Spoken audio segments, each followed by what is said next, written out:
причина да се укине смртната казна. Се зборуваме ако се утврди некој дека е 100% крадом. Ако имаш сумња, не можеш да го седиш човек. Значи, тоа е работа на полицијата, на јавното обвинителство. Таму да не навлегуваме. Ради еден човек, па сега, значи, направихме грешка и така натаму. Не. Во Соединетите Американски држави има смртна казна. И во други држави, и во Кина има смртни казни.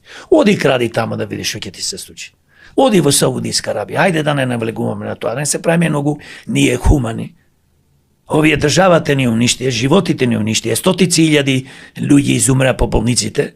Ради овие зверови што ги скрадија парите наместо да имаме болници не претворија во мртовечици, па сега ќе изигруваме хумани. Ајде, молим те.